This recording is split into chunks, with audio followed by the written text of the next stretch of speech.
communist countries can be visited in one of two ways, either by going as a member of a so-called delegation, or by somehow getting a visa and just buying a ticket. Having tried both ways, I personally prefer to go on my own. That's how I went to China recently. I went by way of Russia, traveling by air to Moscow. Here's a street scene in that city. Fine big cars, but no traffic problem. That's Moscow's biggest state store, much like our own big stores. The famous Red Square is the present center of Moscow. There's always a crowd here at the tomb of Lenin and Stalin. It's like this every day. The Cathedral of St. Basil is an example of Russia's pre-revolution architecture, with its curious domes and spires. Typical of Russia's modern style is the huge new university. They started building it in 1949. It has 6,000 students. Moscow originally grew around the Kremlin. This ancient fortress is nowadays synonymous with the political power of the Soviet Union. I actually took these pictures inside the walls of the Kremlin. From Moscow, I flew on to Peking. There is, by the way, a daily air service. This is the famous Tiananmen Gate, the central point of Communist China's capital, rather like Piccadilly Circus. The everyday scene in modern Peking has its sharp contrasts in methods of transport, for example. I was able to take pictures quite freely. The Soviet Fair was on while I was there. This was a big exhibition of Russian products. It drew the Chinese in their thousands. Special excursions to it were arranged.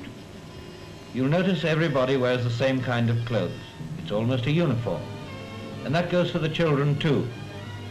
Some of the children were shy, but mostly they were interested or amused by the camera. Over the Peking covered market, there's a vast portrait of Mao Zedong. In communist countries, you always have this portrait fetish. It's part of the big brother philosophy. Bicycle rickshaws are the local form of taxi, though the only normal means of getting about is by ordinary cycles. Now for the shops.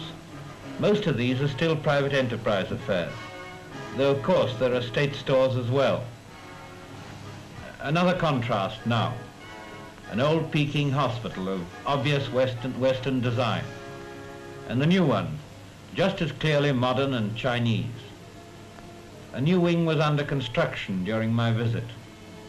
Some 20 miles away, with a Japanese watchtower still there to recall the days of occupation, is a state farm which sets out to be a model to be copied.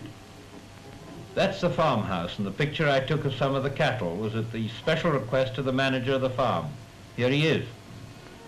The living quarters of the farm workers are not very luxurious, but then you've got to remember this is China. Their standards of living cannot be judged by ours. This is the farm's veterinary surgeon, and here are a few of the animals under his care. Cotton is one of the crops grown. Here are some farm hands.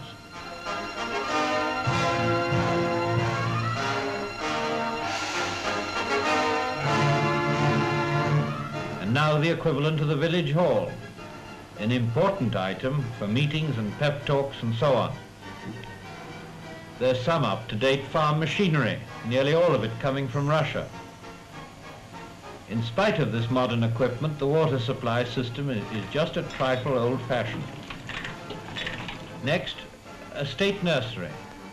More than a nursery, really, for these are the children of people who are key party workers.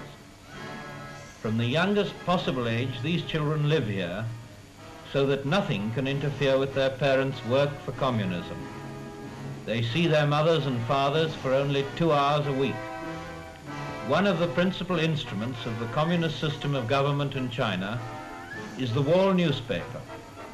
This is to be seen and read everywhere. It provides the people only with the news which the government wishes them to have. Well, that's just a brief glimpse of Peking. The Chinese Revolution involves nearly 600 million people, almost a quarter of all mankind. In my view, it's at least as important as the Russian Revolution. When you've said that, you can appreciate something of its profound significance.